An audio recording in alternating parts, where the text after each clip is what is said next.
What is good, YouTube? Quinn Wade coming to y'all with that summer league analysis again. This time we're gonna talk about the game that just finished up.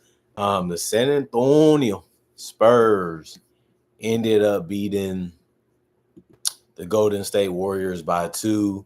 A very fun game to see because both teams was really executing well at a high level. Free throws missed. They had a chance to win it from with the 3-point attempt.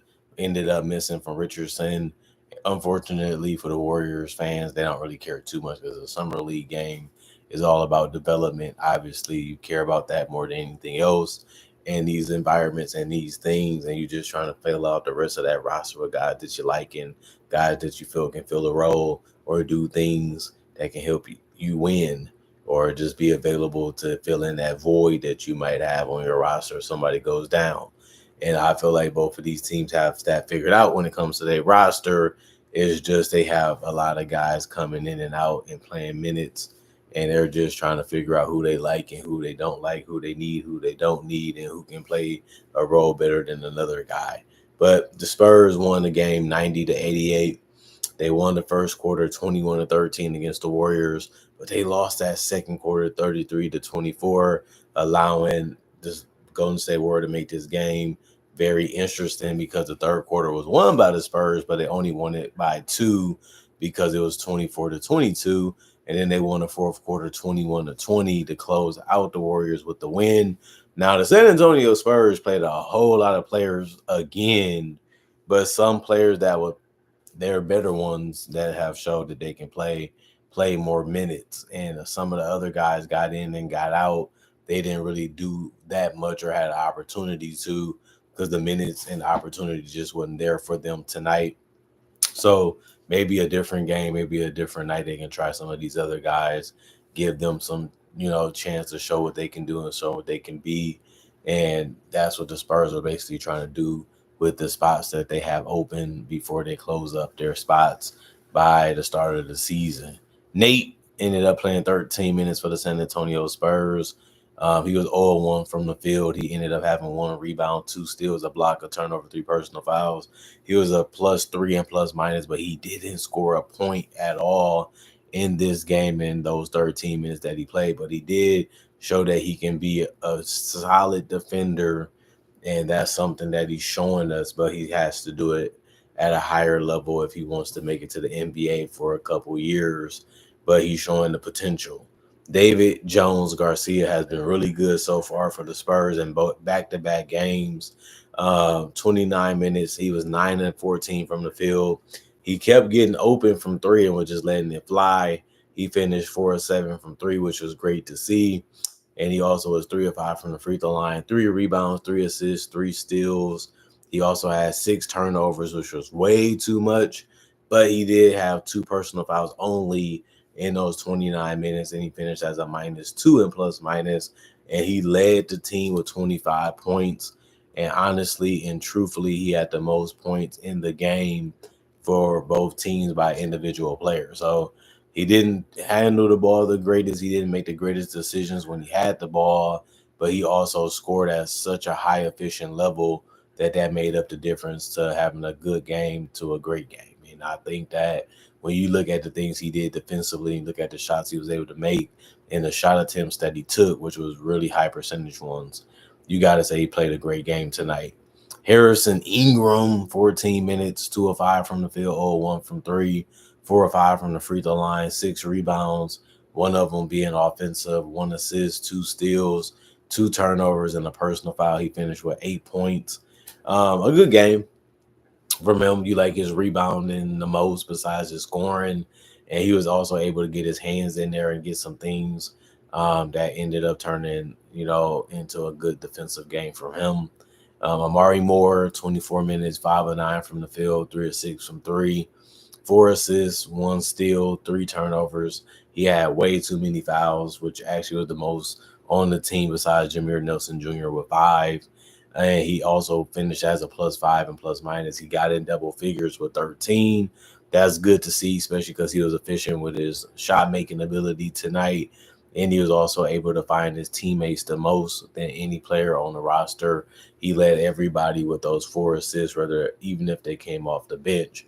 Dexter Dennis played 26 minutes, 3 of 5 from the field, 1 of 2 from 3, 3 of 3 from the free throw line, 2 boards, 1 assist, 2 steals, 1 block, 1 turnover, 1 personal foul. He finished as a +3 and plus minus, which ended up being good for him because he still finished in double figures with 10. He didn't take a ton of shots, but he did have smart shot selection. He did have good looks that he was able to convert on, and he was able to turn the defense over with the steals that he was able to get. Every starter had a steal tonight for the Spurs, and that's good to see and good to know, especially if you're a Spurs fan. Muhammad, he missed that free throw. 101 from the field, though, and he finished with a -1 and plus minus. He did get 3 points because he made a field goal and a free throw. Osai, 16 minutes, 3 or 4 from the field, 2 or 4 from the free throw line, 5 boards, 1 of them being offensive, 2 turnovers, 5 personal foul. He was a +12 and plus minus, which was the highest off the bench tonight for the Spurs. And he also finished with the second most points off the bench with 8. So just a good outing from him. You would probably want to make more free throws, but he did a good job of rebounding out there. He was also able to get some good shots, to fall tonight. And you got like what he did. Diallo, 6 minutes, 1 or 2 from the field, 2 boards, 1 turnover, 2 personal fouls, a -11 and plus minus. He had 2 points. Cam Carter, 5 minutes, he was 1 or 2 from the field also, but he was all threes tonight. And he finished as a +4 and plus minus with 3 points because he only made 1 and missed the other. Abo, 19 minutes, 2 of 6 from the field, 2 of 5 from 3, 3 rebounds, 2 assists, 1 turnover, 6 points. A good game from him. Can't really ask too much from him besides making more shots, but you're not going to make all of them mostly, especially when you're going against a good team. Monty, 2 minutes, 1 assist. That's all he was able to do tonight in those 2 minutes that he played, but be a -3 and plus minus. Kyle, 19 minutes. He was 0 of 4 from the field, 0 of 3 from the three-point line. He did get 3 boards, 3 assists, and 1 turnover, a +1 and plus minus. He didn't score a basket tonight because he missed all his shots from the field, and he also missed his free throw. Josh, 4 minutes. He had 1 board, 2 assists, 1 block, 1 personal foul. He was a -1 and plus minus. Jameer Nelson Jr. has been really good, but he wasn't that great tonight from the field, which he went 1 of 6 and 0 of 2 from 3. But man, did he do a really good job of getting to that free throw line with that burst and that speed that he does have as a ball handler. And they just gonna keep the man in front of him. 10 to 12 from the free throw line, 1 board, 1 assist, 1 steal. He did also have 5 personal fouls, which was troubling, but he also finished with a -4 and plus minus, which isn't the greatest. But he did leave the bench in scoring with 12 points, and he actually was the only guy to get in double figure in any statistical category with those 12 points off the bench. Noah, 2 minutes, and he also had 1 personal foul, and he was a +4 and plus minus. The rest of the guys was only 3 guys that didn't play: Riley, Carter Bryant, and Dylan Harper. Coach's decision. Obviously, we all waiting for Dylan Harper to play a game to see how good he is and see what he can do. But it was also good to see a lot of these guys get a chance and opportunity to show what they can do and still be able to win the game. They had a lot of trouble with the Heat. They didn't really have too much trouble with the Warriors besides stopping them, and they was able to figure that out when it mattered the most. 28 of 59, 47% from the field, 11 of 28, 39% from 3, 23 of 32, 71% from the free throw line. They did have 27 boards, 18 assists, 11 steals, 3 blocks, 18 turnovers, and 26 personal fouls as a team. And then you look at the Golden State Warriors. Isaiah Mobley had a better game when it comes to scoring points. 22 minutes, 5 of 9 from the field, 0 of 2 from 3. He was 6 of 7 from the free throw line, 4 boards. He had a personal foul, and he was a +17 and plus minus. He still was a force in the paint using his footwork, using his patience to be able to score around the rim. And he was able to be strong enough and physical to finish through contact and also finish around the rim to get to the free throw line because he wasn't afraid to stand down there in that paint. But he also missed every three that he took, and he didn't take a lot, but he showed that he couldn't really make them. Still kind of shaky on that shot because I always say the three-point shot is the hardest shot to make because the things you have to do to be able to shoot it the right way and be able to make it. But he couldn't get him to go down tonight like he did in the other game yesterday. Will Richard, 25 minutes, 3 of 10 from the field, 2 of 8 from 3. This bread and butter tonight was getting to the free throw line where he went 8 of 8 there. 4 boards, one of them was offensive with assists, 2 steals, a turnover. He led all starters with 5 personal fouls, but he still finished as a plus 13 and plus minus, and he had 16 points. So although he shot terrible from the field and didn't shoot the greatest from 3, the free throws was the biggest difference for him putting the ball in the basket. He contributed some way, and he did do a great job of knocking them down and getting there, so you can't really be too mad at him. Jackson Rowe did worse today because he didn't really do much offensively compared to yesterday, but 23 minutes, 1 of 2 from the field, 1 of 1 from 3. 5 rebounds, one of them being offensive, 1 assist, 1 steal, 2 blocks, 2 turnovers, plus 16 and plus minus. He finished with 3. We would just like to see more of him. He did a good job defensively, staying in front of people, making things difficult, getting his hand into things, whether it's blocking or getting a steal. But he also did a good job of rebounding, but he didn't really take too many shots, didn't really want to do it, didn't really prioritize it, and that's something that I would like to see change mentality wise going into the future, even in summer league. LJ Cryer had it going, 6 of 8 from the field. He was 5 of 7 from 3, 2 of 3 from the free throw line. They gave him a little bit of a cushion. They gave him a little bit of space. He was like, well, if you're going to do that, I'm just going to shoot it and try to knock that shot down. He had it going for the majority of the night. It's just unfortunate they wasn't able to get the win. 1 rebound, 2 assists, 1 steal, 3 turnovers, 2 personal fouls, plus 14 and plus minus. He led all starters with 19 points. Jaden Shackelford, 18 minutes, 1 of 4 from the field. It was all threes that he took, no free throws. So he finished with 3 points, and he was a -6 and plus minus. He did get 1 board and 1 assist, but he also had 2 turnovers and a personal foul. Not the game that you'll want from him. He didn't play well. He didn't do enough, unfortunately, for the Warriors tonight in that starting position. But he also did play 18 minutes. He didn't play as much as the other starters. And either that, I will also say he didn't play that good anyway. So that could be a reason why they cut some of his time. I would say Leopold, 4 minutes played for him, 0 of 1 from the field, 1 board, 1 turnover, 0 points. 4 minutes ain't enough to really judge him, so I'm going to play it safe and say he came out, didn't really do enough, but he also didn't have enough time to really make a huge impact. Scott, number 29, 13 minutes, 1 of 4 from the field. It was all 3-point attempts that he took. He also finished 1 of 2 from the free throw line, so he finished with 4 points, 2 boards, 1 assist, 1 turnover, 1 personal foul, a -12 and plus minus for him.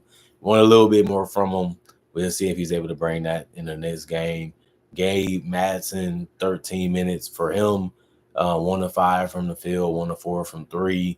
He also was 1 of 2 from the free throw line, 2 rebounds, 2 assists, 1 steal, 1 personal foul, -11 and plus minus. He only had 4 points, and that was the best he could do tonight. And it wasn't the greatest game either. And he just couldn't make shots from the perimeter tonight, which is unfortunate, but it happened for him. Blake Henson, 16 minutes, 2 of 4 from the field, 0 of 2 from 3, 1 of 1 from the free throw line, 1 board, 2 turnovers, 4 personal fouls, a -2 and plus minus, 5 points, a good game. Just probably want the 3-point shots to fall, or at least one of them. That's probably asking for too much sometimes because how difficult it is to be able to make that shot. But if you're going to take it, you got to have the confidence to make it. You have the confidence to take that shot. We're just going to drop them. You can say the same thing about Bez. 8 minutes for him. He was 0 of 2 from the field. He did get 2 boards, and it all was offensive. He also had 2 turnovers, and he was a -13 and plus minus.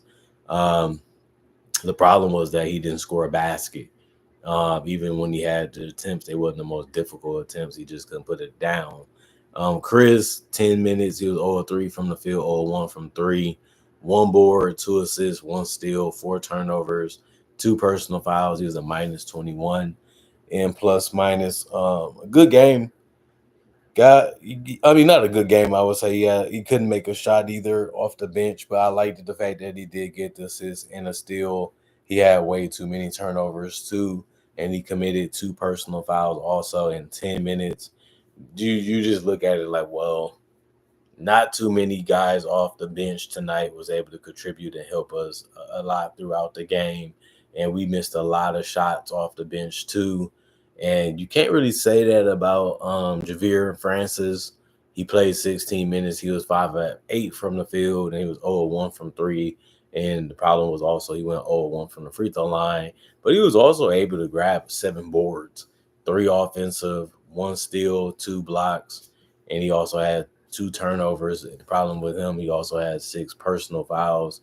He finished as a minus 15 and plus minus, but he was also the only guy to get in double figures in any statistical category off the bench for the Golden State Warriors with 10 points. So the plus minus is going to show that he had a bad game, especially with the personal fouls and the fact that he missed his free throw and his 3, but to get 7 boards and 10 points in 16 minutes, you taking that even if you're losing, because that just shows you that he was able to be productive when he was on the court. And he did make the hugest difference, but he played a lot better than other guys that got time, especially off the bench. Jules Bernard, 10 minutes, 2 or 3 from the field, 0-1 from three. He did go perfecto from the free throw line, 4-4 there, 4 boards, 3 assists, 1 turnover, 2 personal fouls, plus 10 and plus minus. He ended up getting 8 points, which was the second most off the bench. Didn't make the 3, but he did score efficiently everywhere else and got his teammates involved when he had the ball or made a decision. Do I want to give it up or do I want to try to score? He was able to do both tonight, and you got to love it. The rest of the guys did not play. Coach's decision, 27 of 63, 42% from the field, 11 of 35, 31% from 3 as a team. 23 of 28, they did shoot 82% from the free throw line, which actually was better than what the Spurs did. And they shot worse from 3, and they also shot worse from the field. But they did get more rebounds. They had 35 to the Spurs 27. They also had 13 assists, which was less than the Spurs. They also had 7 steals, which was less than the Spurs. And they also had 4 blocks, which actually was 1 more than the Spurs. They also had 21 turnovers, which actually was more than the Spurs, and 25 personal fouls, which was only 1 less than the San Antonio Spurs. Other than that, fun game. Will Richard the GOAT. That's how it is. That's how y'all feel now. After watching them perform in Summer League, we have to give him more respect. We have to give him more credit. We have to watch what he can do out there. But all I can say was this game just came down to execution. Who can get the better shots? Who can get the better looks? And it usually comes down to that. You would look at Summer League. Can they even make the shots that's available to them? Because some guys are just not the greatest shooters. Some guys are not the greatest scorers. And that just makes Summer League a little worse because they don't have the ability to create separation or create their own shot. They got to play within the system and play off of each other. In this game, you've seen a lot of people be able to get the ball and just make a play, get the ball and make a shot. I think that was the best part of this game, especially when you look at the Warriors and the Spurs, being able to do a lot of that in those third and fourth quarters, which allowed this game to go at the way that it did and be close. Then it was just about who was going to do enough to be able to get the stops and make the defensive effort to be able to get some tough ones to go and also some tough ones to stop them from making. And obviously the Spurs was able to do it just a little bit more. And you want more, especially in those situations, especially when the games are close and you have to go out there and strive and fight and do whatever you can to be able to get that win. And the Spurs was able to do enough to come out on top, which is really, really difficult for them. The other game against the Heat yesterday, they just couldn't find a way to get the ball rolling.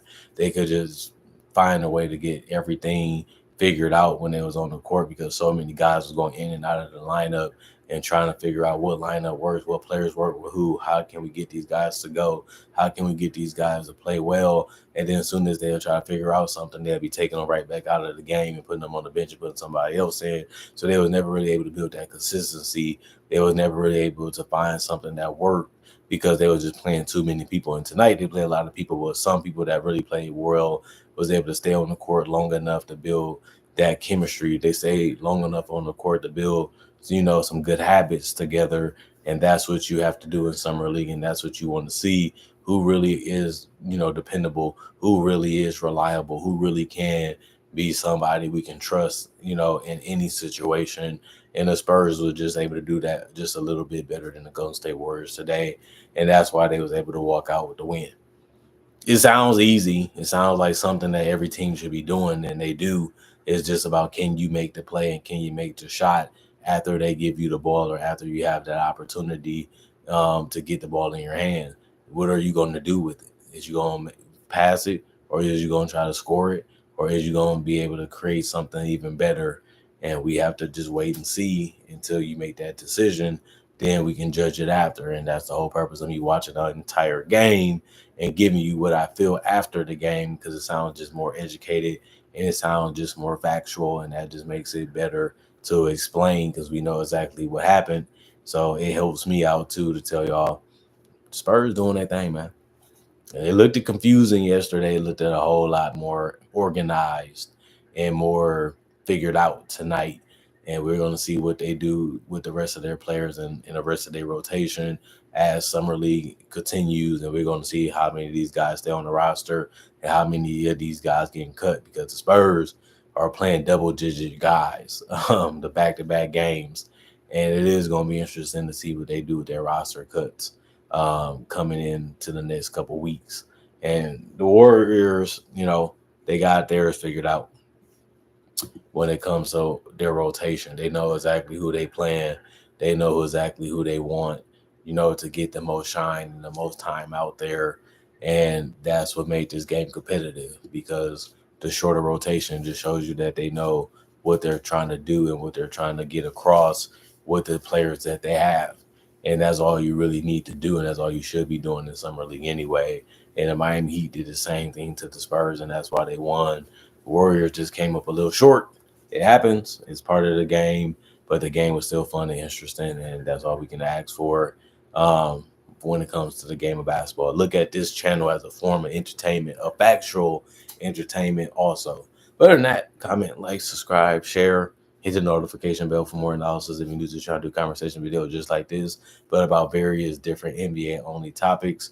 I also do breakdowns with real footage of legends, current legends, rookies, future stars, and also mock drafts and draft coverage. And I already have 3,000 plus videos that's already on my channel that you can watch and you can enjoy and possibly become a fan or a subscriber. Plus, I upload a video basically every single day that I'm living, always giving y'all something to hear, always giving y'all something to watch and look forward to. So if you love that type of stuff, this is the channel for you. I promise you.